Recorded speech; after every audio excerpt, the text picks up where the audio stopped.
Yo, yo, yo! Welcome back to the MMA Short Show. Is always your boy Steven Moustaris. And guys, let's get straight into it. I'm gonna take my feelings away. You guys, if you guys have been watching my videos, you know I'm not that big of a fan of the BMF title, and you know I'm not that big of a fan of what this card is this weekend. I just think, I'm excited. I'm gonna watch it. I'm gonna be front row. Not technically, I won't be there, but I will be front row at B Dubs or whichever bar I decide to watch it at. I'm gonna make sure I'm watching every fight. I'll be watching since the early prelims. Like, I'll be watching. Don't get me wrong. I just think it is slacking a little bit. But, I'm going to get straight into it. Dustin Poirier, Justin Gaethje, the rematch. I think these boys are very deserving of being, a main event no matter what.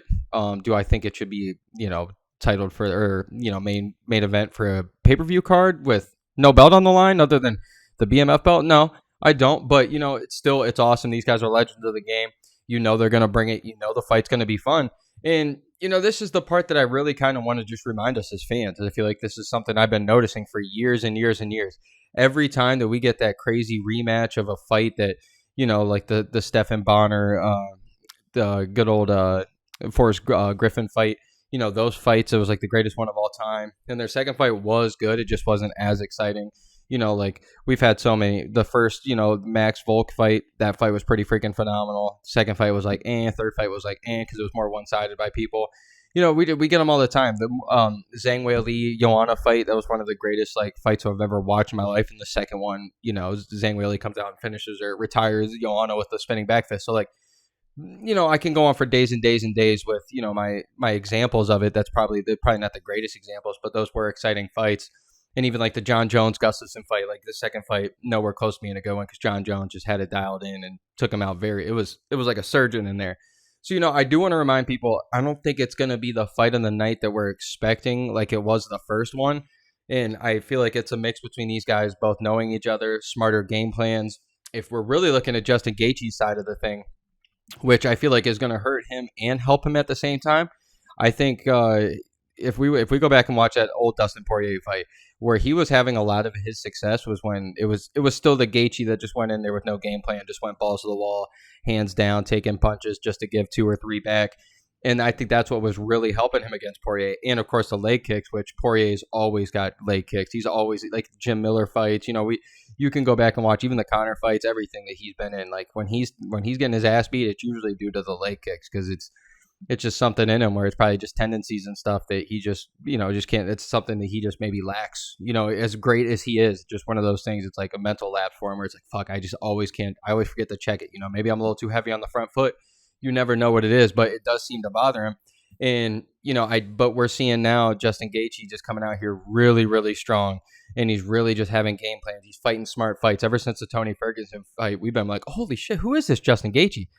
He even got a takedown against Rafael Fiziev this last fight. And I think the big thing that I'm really personally looking forward to is if you guys go back and watch that third round of that Fiziev fight, Gaethje had his jab looking like a professional boxer. Like it was probably like the greatest jab I've seen in a while. The power, the speed, the way it was just sticking Rafael Fiziev. Like it was pretty intense to see. And it's like, of course, Gaethje, what the fuck, dude? It took you however many fights in your MMA career to finally settle down and start using your damn jab. Like, couldn't you imagine if this guy had a jab like that his entire career, or at least decided to use it instead of always throwing looping punches and using his chin and his head as his gloves for blocking? Like, could you imagine? So, as much as I think that might help him, I think it's going to hurt him just as much against somebody like a Dustin Poirier. When we see Dustin Poirier get in these fights where it's a pure boxing fight or it's a pure striking fight, like, Dustin Poirier is like second to none when it comes to that. Like, you guys go back, watch his Dan Hooker fights, his Conor fights, his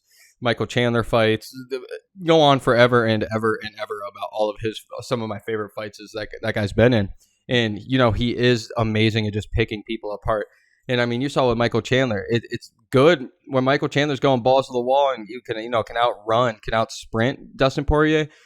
That's where I think Justin Gaethje would have a lot of success, but that's the problem. Dustin Poirier is so good at making you waste all that energy, and he's really good at not getting finished. So you're going to gas yourself by the end of the first or second round, and then that's when Dustin Poirier is going to just take off on you. So, I really do think Poirier is going to pull it out.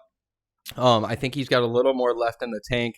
And, as much as I want to say Gaethje still got it, especially after that Rafael Fiziev fight and everything, He does seem in his interviews, it does seem like, as much as I think Justin Gaethje still has a bunch in the tank, especially after his, beautiful performance against a guy like Fiziev, who, if he was going to lose, it would be up against an up-and-comer like that. But, like I've said multiple times, it just worries me a little bit, like, what's the point of either of these guys for the win? I'm not trying to be a dick here. Yeah, it's cool neither of them have fought Islam yet, but, like, we saw Khabib take both of these guys out. We've witnessed Charles Oliveira take both of these guys out. Like, I just don't think they're championship caliber anymore. And, regardless, though, I'm super excited for the fight. But I think it might be more of like a one-sided victory by Dustin Poirier, or, maybe a quick fight or something. I don't know if it's necessarily going to be a 5-round war, even though it's very possible. It just, I wouldn't be shocked here if Dustin Poirier is like, I'm going to get this job clean, get in here, get out. I'm going to take him down because, we've seen with Gaethje. Great hips, great defense, great wrestling, but he is absolutely terrible at getting up and everything. This dude, at least for when it comes to professional MMA, like you guys know, if you guys like, even if you guys train BJJ and everything, like, like the number one thing you should never, especially if a guy's got on your back, you giving your back up and then you're crawling on all fours without protecting yourself. Like, it's one of the worst things that I've ever seen, and it's hit Gaethje I don't know how many times now, especially against Khabib and then against Charles. Like, it's like, what are we doing here? What are we doing here? You talk all this shit against jiu-jitsu, but I think we cannot sleep on Dustin Poirier's guillotine. So, I'm very excited, and Jesus, I can't wait for the fight, to be honest. But it's like, what does the winner get here? You know what I'm saying? What, you're gonna get a fight against Beneil Dariush? Like, what's that gonna do for you? Like, I don't know. Maybe get another Conor fight, but it doesn't even seem like Conor's gonna fight Chandler. So, honestly, who knows? Who knows? So, I guess it would be cool to see DP to get that Colby fight, but we'll see. Who knows? Colby could be our champion next and beat Leon somehow. So, as always, your boy, Steven Moustaris. Let's go, baby. Let's go.